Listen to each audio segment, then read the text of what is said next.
This is the Blood Red podcast from the Liverpool Echo. It's the Blood Red podcast, courtesy of the Liverpool Echo. I'm Guy Clarke. Thanks a lot for joining us. The new season is getting closer. International football can go back in its box and back on the shelf. The Reds are out in Austria and Virgil van Dijk's back in group training. It's a buoyant Blood Red. The new season starts here.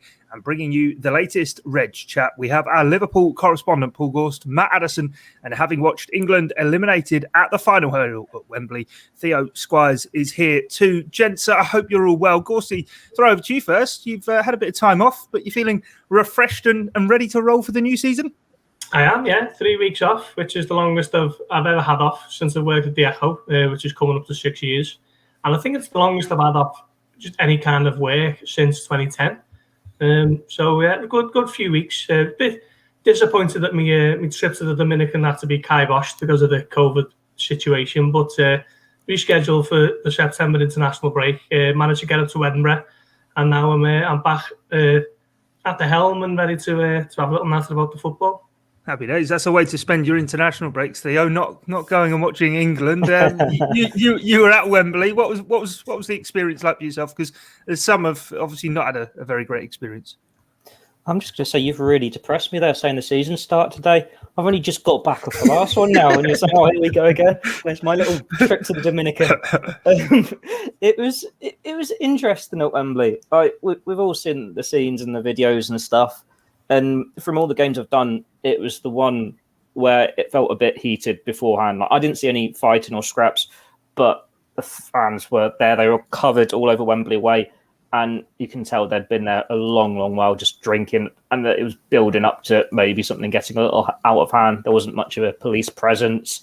And I suppose the saddest thing about it all is it wasn't a surprise when it did happen. Like, it's just what you expect. 18 months where fans haven't been able to go to games. They haven't been able to do this. Going to matches with the mates, 55 years without having anything of note to do with the national team. It all came down to the worst possible time. And it's just a shame that it's a real dampener on the end of what has been a good tournament. There've been some great teams, some great players, which I'm sure we'll get onto later in the pod. But it should have been a celebration, shouldn't it? You think football being played across the continent, and instead it's going out with, well, the rest of the continent mocking England for its coming Rome and all these labels of arrogance and hooliganism, and the selfish minority have proven them right by storming the stadium. It's not how you wanted the month to end, but from a personal point of view, great experience to be able to cover European championships in my own backyard. Yeah, definitely. Matt, I don't think you've got a trip to the Dominican sort of booked or anything. How have you sort of found the last month? It sort of feels right that the international football has had such a spotlight on it, but the day it finishes, bang, Liverpool's pre-season campaign starts. Yeah, that's when the excitement starts, I think, for me, to be honest. I think, tournament football is brilliant and you get to see loads and loads of games. I particularly enjoyed the group stage where you've sort of got 2 or 3 games on every day and it's just, wall-to-wall football. You get to see a few different players, but I think, after a month or so of that kind of happening and it winds down eventually to the final, you're ready then, aren't you, for sort of Liverpool to come back. Obviously, we're going to talk through all of the sort of Liverpool storylines. You've got, Virgil van Dijk, you've got Konate and the new signing, you've got, so many sort of things to sort of get into. And I think it's been away long enough now that you're just, really ready for that to all start up again. And, there's not a huge amount of time between seasons, but I think it's just long enough to build up that anticipation without sort of spiraling over into anything else, really. So, yeah, looking forward to getting into some pre-season chat and getting on with that. And obviously, we know there's a couple of dates penciled in now for Liverpool's friendlies. It's something we'd normally know a lot further in advance. But, yeah, certainly I think something to look forward to over the next couple of weeks or so. Yeah, should we clock off as Matt just covered the whole podcast there in 5 minutes? And that's today's edition. No, of course it's not. We've got plenty more up our sleeve. Before we get into the pre-season stuff, let's just reflect on sort of Euro 2020 as a whole. Of course, the feeling towards the national team we don't really need to go into. But Paul, you were watching yesterday, and what was your sort of take of it? I found it quite surprising myself that Jordan Henderson, it took so long for him to come onto the pitch, and then when he was on, he was roped off before the penalties. I know his record isn't great for England from the spot, but surely as an experienced member of the team, he would have done well to sort of be there for the shootout. Yeah, he would have put his hand up if he had the chance. No doubt about that. It was interesting, wasn't it? Gareth Southgate kind of bookended what was, a successful tournament for England, wasn't it? I know they were beating finalists, but it was the first final they've been to for 55 years. So just getting to a final is probably enough of something to kind of suggest that there's something to build on for the national team. But he bookended it with his press conference today, didn't he? And one of the key themes he was keen to get across was the fact that he picked the penalty takers, and there was no kind of suggestion of seeing who had the bottle for it, who put the hand up, who was willing to do it. I think that was his way of kind of diffusing the situation, because to have a lad like Bukayo Saka taking that penalty, he's 19, is he? 18, 19? And for a country like England to have, its history of penalty shootouts, we all remember, don't we, Stuart Pearce and Chris Waddle and David Batty. And no, we're not old enough, Gorst. yeah. We've seen the clips. You're probably too young to remember Southgate himself. Basically, don't you, who's missed a penalty for England in major shootouts, because of kind of the weight of history that comes with it when it happens. So for that to fall on Saka's head at such a young age is probably a little bit unfair and a little bit I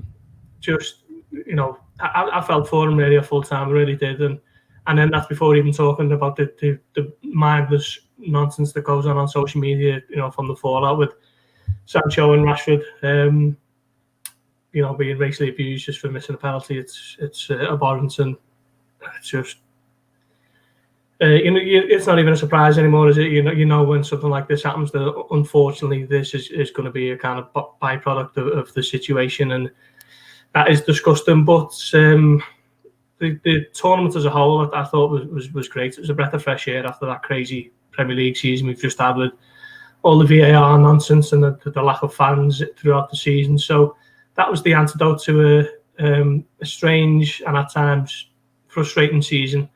And hopefully that can be the kind of blueprints for the Premier League to follow going forward. No kind of VAR decisions are made quite quickly, and it's all done and dusted. And we can crack on. And obviously fans are in attendance, enjoying themselves in the main part anyway. So hopefully something for the Premier League to look at and build on going forward.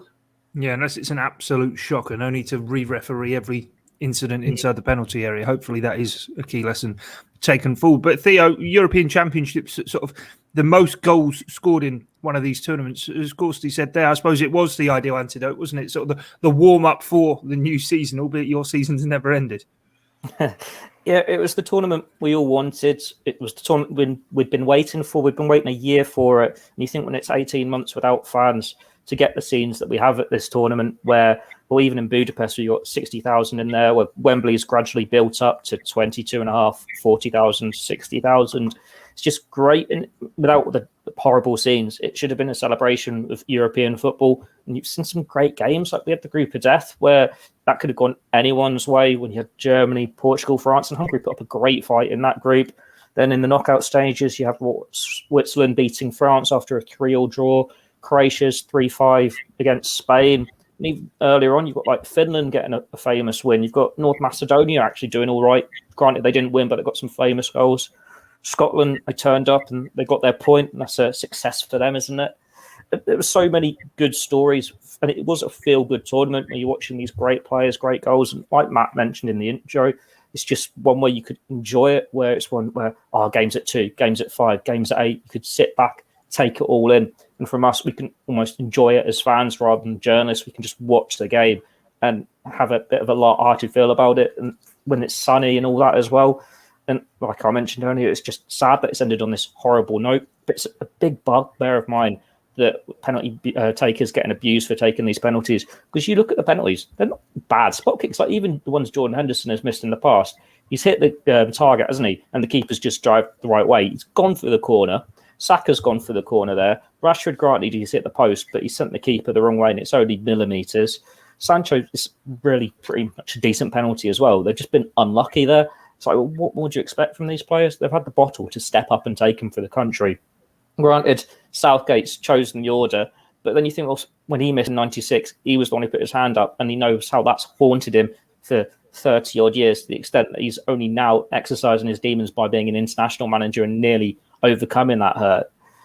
he tried to manage it the best way he did, and I think for the majority of the tournament, he's got his big calls right. It's just unfortunate that it was a lottery or a penalty shootout that decided it all for England. But we wouldn't have England at a major international tournament, especially reaching a final, if we didn't have penalty shootout, would we? It's got to have that. That's the drama. That's why international football is a bit different, because it is all these one-off games where it is do or die, and it can be decided by a 19-year-old taking a good penalty, but the keeper just guessing the right way.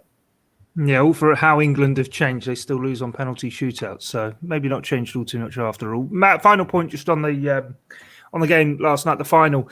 The real disappointment for me in the scenes we saw sort of outside Wembley was the fact that the FA, Scotland, Wales and Ireland are all sort of looking to club together to bid for the 2030 World Cup, which I think, regardless of your feeling on the national team, if there was a major tournament on these isles, everybody would be able to get involved and enjoy that. Certainly if there were games, say, to be played at Anfield, but those scenes by a minority and those trying to break into the stadium as well, it will just ruin it for everyone now. There's no chance, is there? Yeah, no, it doesn't help, does it? It doesn't help anybody. It doesn't help, England in terms of reputations and stuff like that. I think, for me, part of the reason why I'm slightly sort of apathetic towards the England team is because of certain minorities, and this sort of just underlines that is still the case, unfortunately, which it just shouldn't be. I think whether you're an England fan or you're a fan of another team, I think it reflects poorly on football fans as well, because as much as we don't like to sort of brand everyone with the same brush, we know that there are people out there who will do that, and I think that's a massive shame as well. So it's just not something you'd want to see. I mean, in terms of a home tournament, I'd say this tournament is pretty much, I know they played one game away, but pretty much England, it was a home tournament for them, wasn't it? So that was for England. I mean, sort of being hosted though around the country. Of course. I mean, in terms of getting sort of fans, as you say, in Anfield or St James's Park or all over the country, that would have been something to really savour and get behind. And fingers crossed that it does happen at some point in the future. But yeah, I think as the guys have said, I mean, it's a small minority, isn't it? And I think we have to reiterate that. But yeah, possibly the small minority has ruined it for the majority. Right, before we move on then into pre-season, let's have a bit of fun and let's talk about players who maybe stood out to us and didn't really know all too much about before the tournament kicked off. And if I gave you a blank checkbook that Michael Edwards had signed, or John W. Henry had actually signed off Gorst, and you could spend it on any player from the tournament to bring into Liverpool this summer, who caught your eye? There was a few, actually. Jeremy Doku was someone who had heard of but hadn't seen too much of, but... Yep. Thought he had a good Euros. I thought he was absolutely electric against Italy, and it was probably unfair to be on the losing side that night. Isaac for Sweden, I thought he had a great tournament. Really strong, powerful runner, La Liga Young Player of the Year. But you mentioned him before we come on air, Guy, and you'd have to say Pedri, wouldn't you? What is he, 18 years of age? Plays like he's played 300 senior games already. He's going to be an absolute superstar for Barcelona and Spain for years to come. Just the archetypal Spanish midfielder, Barcelona superstar in waiting. He's going to be some player. Yeah, Theo, what about yourself? You saw a fair few of them live. I just want to add something on Pedri there. I think Barcelona, they might have to cash in, mightn't they? Struggling financial team. They're little Barcelona now. Let's go and put a bid in and take him. I think the one time I saw Pedri live, it was probably his worst performance as well for Spain. He wasn't at his best in that. But that was against Italy. Chiesa's impressed me. I know he's been linked with Liverpool in the past as like a Salah replacement, like players always are. But he really came on strong towards the end of the tournament, getting into the starting 11. He scored some big goals. I think it was Austria where he took it down on his head and his chest and rifled it in. Before the ball had even bounced, unbelievable finish. And then did he get the opener against Spain as well? I should know. I was at both those games. But yeah, he looked a real bright talent. And there's a few that stood out. The lad at Netherlands, Malen, he looks lightning, doesn't he, on the ball? I know he's been linked with Liverpool as well, so it's just a case of, let's say the one Liverpool been linked with. But out of all the players that you do see in the room at Gossip Columns, here's one you could see as a Liverpool signing, couldn't you? One that will come out and be that squad player, work its way up in a bit of pace. But then it's like the obvious names, isn't it, really? Like Cristiano Ronaldo scored a few goals, Kylian Mbappe was there. But we're not going for them, are we? Yeah. Did you say Portugal had a player that did impress me, Diogo Jota? But we think we're already covered with that one. Yeah, I don't know how much he did in the tournament, but you've listed before you list every other player who played at the Euros. I'll let Matt have a go, and if he doesn't pick them out, we'll come back to you, Theo. Well, you did say a blank checkbook, so I mean, Kylian Mbappe is the open goal, isn't it? But Yeah. I think in terms of realistic ones, I think Mikkel Damsgaard was one that sort of was been picked out a few times. Again, being linked with Liverpool, I think that would be sort of reasonably sized fee. I think it would have gone up over the tournament, but he was one that really impressed me. I think you could sort of see him playing in a few positions, which I think is really important for a Liverpool type player. Could maybe back up the front three, could maybe play in a slightly more withdrawn midfield role as well. So I think he would be one. And Alexander Isak was another one that early on in the tournament, it does feel like quite a while ago now that he was sort of playing for Sweden, and it does feel like months rather than weeks ago. But yeah, no, I think those two had certainly impressed me, and I think both of them, you could kind of see Liverpool going for that sort of player. Obviously not off the back of the Euros. They would have been looking at them before if they do go for them. But yeah, I think those two would make a little bit of sense. Go on, Guy. I'll throw in two more before we move on. Liverpool don't need the left back, but Spinazzola at Italy was fantastic, wasn't he? Until he got injured. It was a shame to see him limp out of the tournament because he was probably my player of the tournament, and not one we all know about, Jack Grealish, Aston Villa, who's absolutely loved him as a player. He'd be superb coming off the bench of Liverpool, wouldn't he?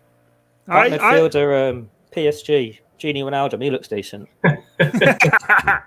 I quite like that Joachim Mahler, the left back who plays right back at Atalanta. He would be a useful player maybe to have who could play on both sides. Anyway, I can rip the wall chart down now. Euro 2020 done, boxed off. Won't get another mention here on the Blood. You're not going to show off your sticker book first?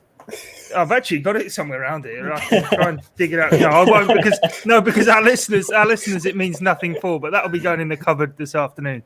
Right, let's get on to pre-season. Gorsty, coming back to you on this, and we spoke on Friday's podcast about the 34-man squad being named, and they were heading out to Austria. But the only thing we were saying that was missing was some pre-season friendlies. But they've now been confirmed.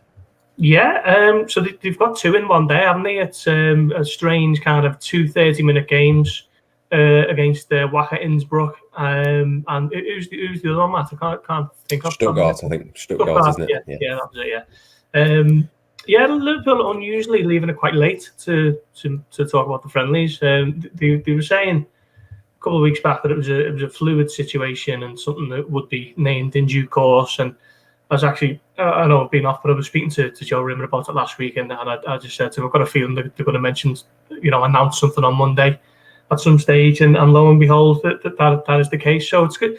They're in. They've gone straight to Austria, haven't they? Which is a bit of a departure from previous seasons where they've reconvened at Melwood, and then they've had a couple of games at Tranmere and Huddersfield and Chester and whatever else it is. Quite local fixtures before moving on to America or Singapore, as it was in 2017, was it? And then the pre-season camps, and I think I know the Klopp sees these pre-season camps as like the most important part of your pre-season preparation. Everything before that is just a little bit of a fine-tuning and almost kind of necessary evil to be flying out to America, thousands of miles away from where you actually want to be. But they've taken the opportunity to just go straight to Austria and crack on. So it will be plenty of hard work in the sun where they are, and I think they're moving on to a separate camp at some point. But they're there for a couple of weeks. I think the last friendly is on the 29th, so we're only on the 12th today. So we have the best part of 3 weeks out in Austria, and hopefully that will stand them in good stead for what's going to be another difficult, hard, long Premier League season. But I think excitement's already building, isn't it? Just from the amount of first team stars that are already there. Normally when pre-season starts day one, it's a little bit of a shadow squad, and you might have a handful of first team stars. But looking at it now, they've obviously got Mane, Salah, Trent, Matip, Gomez, Van Dijk, and then a few talented, exciting youngsters who maybe one or two haven't seen too much of. So, like Kate Gordon and Matty Musialowski. So it's going to be interesting over the next couple of weeks to see what they get up to in Austria.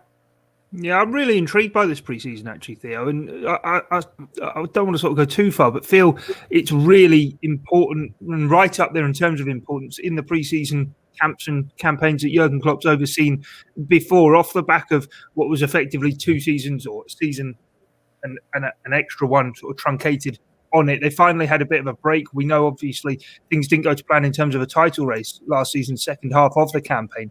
So now really chance to double down and go strong, start the pre-season campaign with so many of those big names about the place, it sort of feels as though there is that importance to it to setting off the season on the right tone.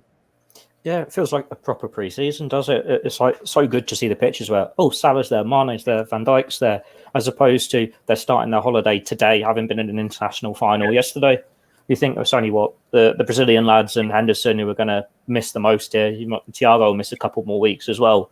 But it has been a refreshing change to Liverpool, because you think, even last 3 years, they've just had players gradually fed back in.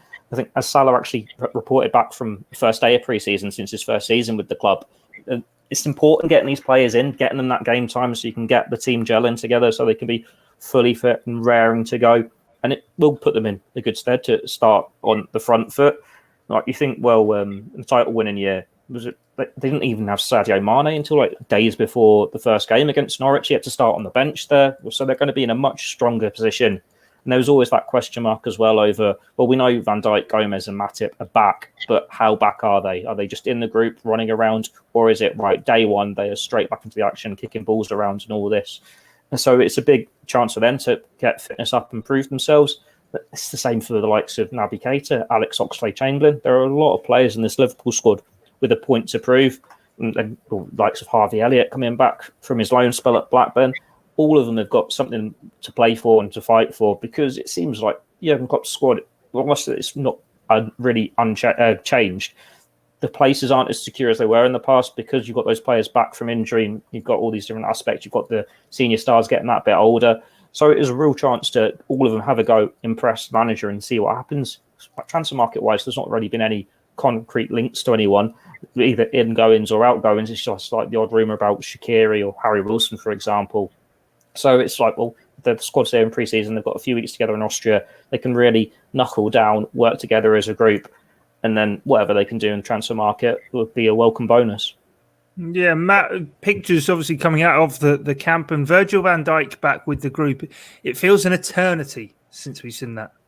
Yeah, it's great to see, isn't it? There's some brilliant pictures. I always think that when they go to Austria and they're in the mountains and you've got all the brilliant colours and the backdrop, and obviously to see, Virgil van Dijk and all of the rest of the players as well. But I think particularly with him, just because of how big a miss he was and how much everyone has been looking forward to seeing him. He looks obviously in brilliant shape. The fact that he's here on day one, doing all of the tests, the lactate tests have taken place this morning and things like that. I mean, it's just, it's an exciting step, isn't it? And I think, as Theo says, it's an important pre-season, I think, all over the pitch for Liverpool. You go through each of the positions, centre-backs, obviously, we know the injuries that they're coming off the back of. There's obviously the new arrival to put in there. There's Ben Davies to think about. Left back, you go to Kostas Tsimikas. We've not seen anything of him. You wonder sort of what happens with him next season. How much time will he get on the pitch? In midfield, again, there's the Wijnaldum hole, who can sort of come in and take on that. And then in the forward line, again, there's, Diogo Jota isn't there at the moment, but he will be in a few weeks' time. There's him to come in. There's Harvey Elliott. I just think there's lots and lots of questions to be asked. So as much as, it's brilliant that Liverpool have got all of those players back, still more to come, of course, and more quality to add to the group that's there. I think there's a lot of questions to be answered. And, I know as the guys have said, it's a hugely important part of the season. I know Pep Lijnders has been speaking today about how, much he loves pre-season, loves working with all of these players. I think Jurgen Klopp is exactly the same. And it's going to be really, really interesting to see how they use this time, how they go about it, if there's any sort of tactical changes that we see next season off the back of having, a real good pre-season together, because they just didn't have the opportunity to do that last season. And I think, given that they do have a bit of time and obviously all of these big players there, I think there will be one or two things to sort of look out for into the new season. Trust Matt to lead there on the 7th choice centre-back. He must be the only Liverpool fan that actually remembers Ben Davies as a thing. Whoa! I'm sure Guy does. Rein it in. Right, okay. You'll get kicked out if you keep that kind of chat going there. Gorsty, talking of Jurgen Klopp, seen the pictures of him sort of on the training pitch as well, beaming smile. And you were talking before sort of about some of those big names who are involved. He must be rubbing his hands with glee, thinking, I have got these guys now in the full build-up to the season, including someone like Trent, who was due to be away at the Euros, but he's obviously involved.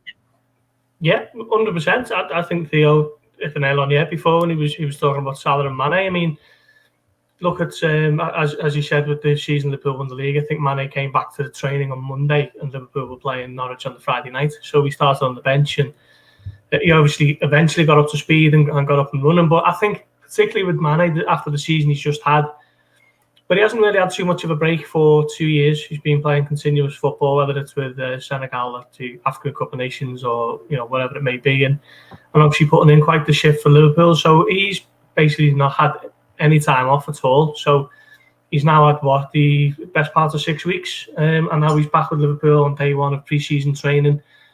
I think probably him and Firmino, for me, the two players who suffer the most in the absence of fans as well. I think that those two really need the wind in the sails from the Kop and just with the performances against Crystal Palace, almost you could tell straight away with Mane in particular that with the fans being in there, he just had his tail up from the off and he looked really sharp. So hopefully this coming season now with a proper pre-season under his belt and fans back at Anfield, he really will hit the ground running and get back to the sort of level that we've been used to seeing from him in the past 2 or 3 years. I mean, he scored 16 last season, which it's not a poor return, is it? But there was quite a lot of games that seemed to pass him by, and he just looked bereft of confidence and a little bit short on that oomph that we associate with him. So we're looking forward to seeing him getting a good few weeks under his belt and then cracking on from there. And it will be interesting to see what stage the defenders are at, won't it? We haven't seen Matip much or Gomez since their injuries. We've seen a lot more of Van Dijk. We know he was in Dubai for the best part of 2 months, and he's been back working at the Access Centre since February. So we're coming up to mid-July now, and he might be ready and ready to go because there was talk of him going to the Euros, wasn't there? So if he was even in the frame for that, you'd expect him to be somewhere approaching a decent level of fitness over the next few weeks. So it'll be good to see kind of where he's at the moment as well. Yeah, Theo, I'll come to you. And the defence, I suppose, is the great mystery as well heading into this season as well, isn't it? Is what condition Van Dijk and Gomez are going to be coming back from their injury, how long Matip can stay fit, actually, what the pecking order is, how many of them are going to see sort of game time, I suppose, and where Liverpool go with it. Obviously, throwing Konate into the mix as well. There's going to be plenty to be worked out through pre-season. Yeah, there will. I think we had a piece go up last week. It's a new pecking order and it's a new partnership that you're expecting to see from the centre-backs this year. I think unless Virgil van Dijk is a shadow of his former self, which we're pretty much sure he'll be okay, he is the first choice, and then it's who's playing alongside him. You'd expect Konate to be the first choice alongside him for the time being, just because even though it's new surroundings for him, he doesn't have that serious injury to come back from. Because it's one thing playing Van Dijk there when you know what he can offer, you know how big a player he is. But to have two players at centre-back having come back from such layoffs would be a huge risk, whether it's Gomez or Matip, especially considering their own injury records, whereas Van Dijk is pretty much invincible, isn't he? He's only had like 2 injuries pretty much in his entire time in English football. So it's one where it's Konate's for the taking because he's the one who's fully fit going into pre-season. He's got these fixtures to build a relationship with Van Dijk and show why he should make the shirt his own. And then it's catch up for Gomez and Matip to see, well, in the past, when they've had their chances, it's because of injuries at centre-back, whether it's Lovren as well in that mix. And they've all just rotated when they've got injured.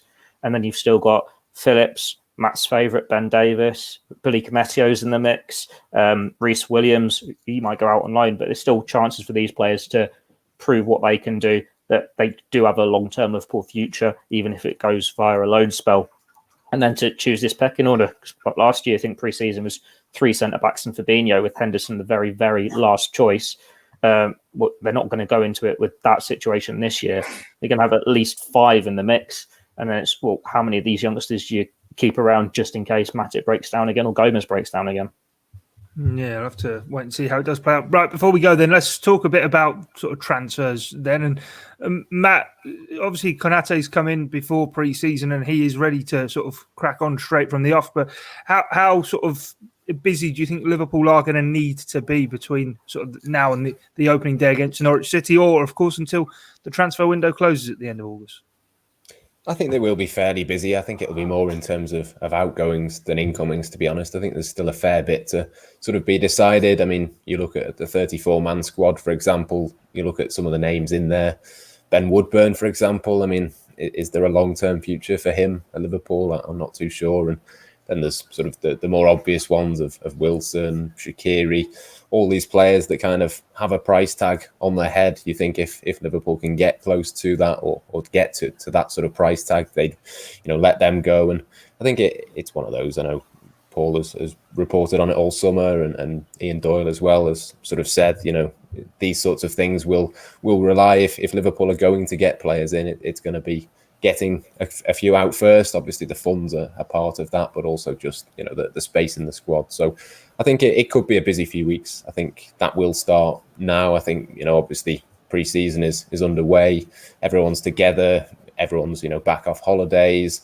Over the next few weeks, we'll start to see those people who were knocked out of the Euros early on, or obviously the Copa America as well, but more so the Euros for Liverpool squad. I think we'll start to see a few things happen, but I think in terms of incomings, for me, it's still the same two priorities as what it always has been. It's a midfield to replace Gini Wijnaldum, and it's a forward. But as I say, it's going to pretty much rely on what Liverpool can do going the other way before they start looking at that, I think. I thought you were going to say the two priorities are sell funds to afford Mbappe's wages, and secondly, pay Mbappe's wages. But no, decided not to go down that route. Gorst, in terms of bringing players in then, and as I said, Konate's come in sort of ahead of pre-season getting underway. Is it an indication then Liverpool from here on in, what dealings they do in the window will be more an eye on players maybe to come in and work their way into being first-team players, a bit like Diogo Jota, all players who will be arriving nominally as kind of squad players? Otherwise, Jurgen Klopp would want to get them in as early as possible, wouldn't he? Yeah, well, I think the signing of Konate was just, a neon sign that Liverpool knew where the problems were last season. I mean, it was still technically last season, wasn't it, when they signed in? Champions League final was on the Saturday, and I think Liverpool announced that he was arriving on the Friday. So it was technically still the same season, and the Premier League season wasn't even a week old since it finished. So Liverpool obviously been making their move early to kind of rectify the problems of last season, but I think they're probably taking a little bit more of a measured look at what else might need doing. I think they knew that Wijnaldum was going at that point, didn't they? And I think they will probably look to see what happens with the likes of Origi and Shaqiri in terms of bringing in another forward, because if neither of those leave, then putting yourself in Klopp's shoes, he's probably looking at it thinking, well, I don't need another forward because he's already got those two and Minamino, whatever happens with him as well. So personally, I do think Liverpool need a new midfielder, and I think they do need to bring in another Jota-esque player capable of coming into the side and the quality not being too kind of diminished. Because I think now if Origi starts on the right of that front three, for example, ahead of Salah, if Salah's out injured for whatever reason, then it's just a massive dip in quality, isn't it? So I think, that type of squad player, but with the ability to maybe show that he can become a regular. Jota's the perfect example of that, isn't he? What a season he had. It's just such a shame that he had that knee injury between December and March, because he was absolutely flying before he got that, and still had a really good season, scored 13, which is a good return in your first season at Liverpool. But yeah, I think Liverpool will continue to look at that kind of up-and-coming player, if you like, rather than a ready-made superstar. Konate's a good example of that, isn't he? He's only 22. Plenty of games for Leipzig, but a player who's not even a fully-fledged France international. He was at the under-21s, wasn't he? But someone who they think can be a star of the future while, contributing straight away.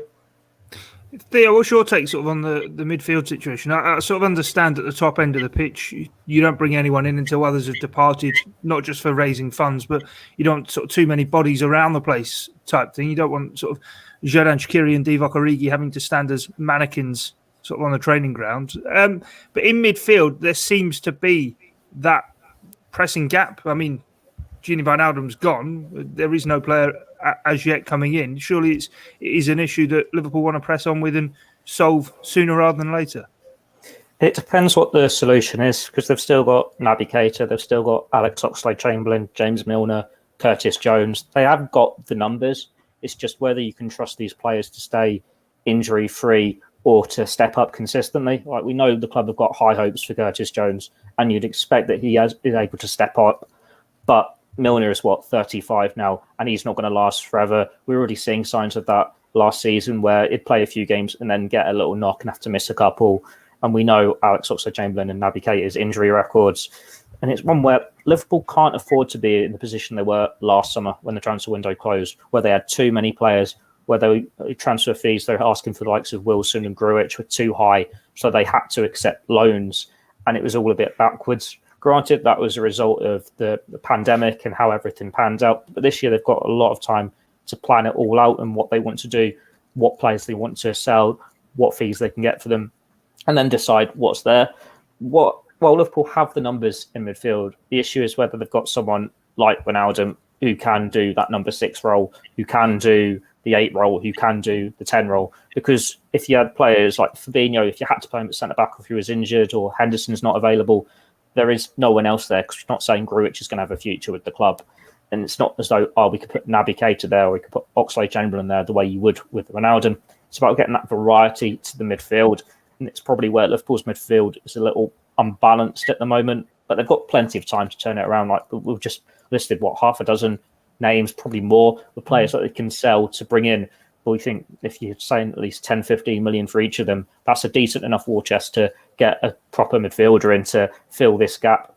The only concern is when you've got the likes of Curtis Jones there in the front, we were talking Harvey Elliott, how much does a new player block their pathway? It's about getting that balance right, to giving them the chances to make themselves Liverpool first team players in the future. And then you've also got the right back situation where we know Nico Williams is probably going to ask for a transfer, and that Liverpool were expecting a really decent enough fee for him. If he goes, it's like, granted, you've got Milner who can play right back. Henderson could if you're desperate. Fabinho's played there before. Gomez has played there before, but it's not that natural player there. So it's, what do Liverpool want to do with this squad? Because if the season started tomorrow, they have got the players to have enough players in the camp to cover every single position. But it is square pegs and round holes for a lot of it. It's like, how much of this is really going to give you in the best state to take on Manchester City and topple Manchester City in a Premier League title race? Difficult, though, with the Man City thing as well, though, isn't it? Because Liverpool haven't got the unlimited funds to have sort of 3 players in every single position, and maybe have to cut corners and take calculated risks. But on that sort of theme as well, Matt, they've sort of fresh in their minds got the memories of last season of trying to take that calculated risk with the centre-half situation, and certainly in midfield won't want to leave themselves short.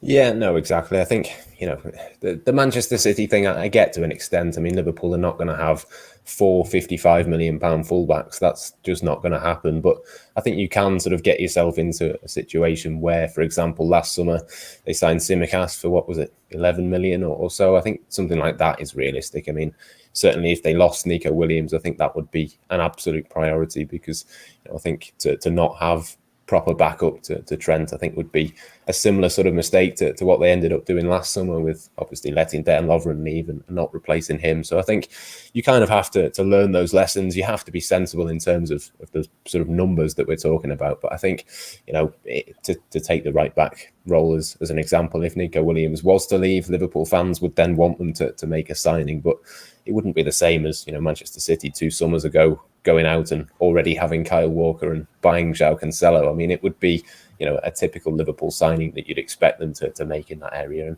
yeah, I'd be surprised if they didn't do something along those lines. But yeah, it's one of those. I think, we know that Jurgen Klopp wants to have a tight squad. He doesn't want, so many players in each position, and he likes to be able to have that versatility. But it is a fine line. You don't want to leave yourself in a situation that Liverpool did last season, as much as next season isn't going to be quite so condensed. I think they will have seen what happened last year, and they already have at centre-back with Konate. But I think, those lessons, I think, will have been learned by the end of the summer, even if it maybe doesn't quite look like it is at this moment in time.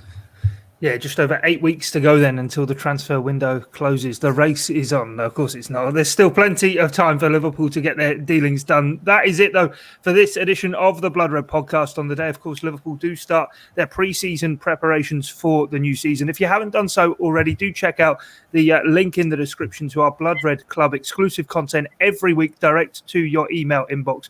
All you've got to do is leave us your email address and the content will find its way to you. But from myself, Guy Clarke, Matt Addison, Paul Gorst and Theo Squires, thanks for your time and your company. It's bye for now. This is the Blood Red podcast from the Liverpool